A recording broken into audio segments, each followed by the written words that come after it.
un irresponsable, Gina est montée dans une voiture et est partie. Nelson a giflé Pedro. Rosa lui a demandé où était Gina et Nelson lui a dit que Gina était montée dans la voiture et était partie. Pedro a demandé à son père s'il allait bien. Domingo a répondu comme il le voulait, comme je l'ai ressenti après ce que tu as fait. Gina ne méritait pas ça. Tu es un scélérat et une personne sans vergogne. Esther dit, calme-toi. Domingo n'a pas besoin de l'offenser. Pedro a dit, mais je ne le regrette pas.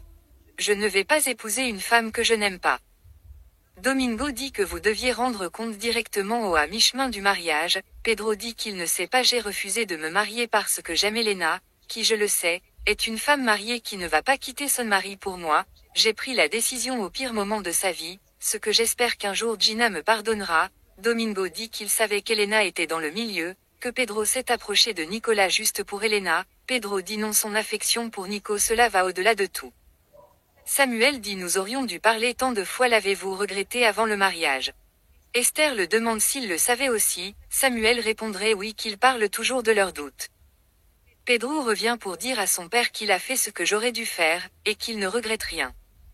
Gabriela raconte une blague à Nicolas et Elena rit. Elena lui dit qu'elle continue leur blague et qu'elle allait à la pharmacie. Dehors, Elena rencontre Gina et Gina l'insulte en disant que c'était de sa faute si Pedro ne l'avait pas épousée. Elena dit qu'elle n'a rien à voir avec ça. Gina lui dit qu'elle savait que Pedro était son petit ami mais qu'elle s'est quand même mise entre eux. Gina dit où est ton mari, où est ton mari? Pour lui dire quelle femme il a, Elena dit, assez, tu ne vas pas me parler comme ça, encore moins chez moi.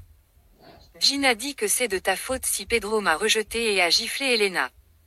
Et brise les vitres de sa voiture. Elena explique ce qui est arrivé à Gabriela. Elena dit je ne veux pas qu'Ernesto le découvre. Andrea parle à Irène dans sa chambre et lui dit qu'elle sort, tout en lui disant qu'elle est toujours enfermée dans sa chambre à travailler et qu'elle a besoin de s'amuser. Irène dit qu'elle est heureuse comme ça, et Andrea est partie. Elena appelle Irène et lui dit que Pedro n'a pas épousé Gina, qu'elle est allée chez elle, cassant la vitre de sa voiture. Irène dit qu'elle y va et elle est heureuse de l'entendre. Gina conduit très furieusement et percute les cônes.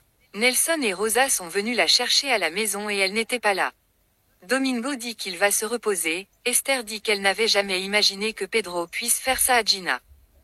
Elle dit qu'elle avait parlé avec Pedro, que s'il avait des doutes sur Gina, il ne devait pas l'épouser, mais qu'il n'avait jamais imaginé qu'il était amoureux d'Elena. Samuel dit qu'il savait que Pierre disait toujours que c'était un amour impossible.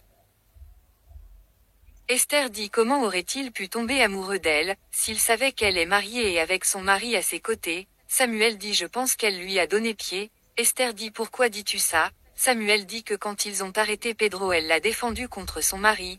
Esther dit oui parce qu'une injustice était en train d'être commise. Samuel dit mais comment expliques-tu que quand il a été libéré, elle l'attendait, j'ai vu qu'ils s'embrassaient. Esther dit oh mon Dieu je ne sais pas pour mon fils. Esther dit qu'il est évident qu'elle ne va pas se séparer de son mari, elle ne va pas abandonner la vie qu'elle a pour Pedro. Samuel dit non, il n'aura même pas à souffrir d'avoir posé les yeux sur quelqu'un qu'il n'aurait pas dû.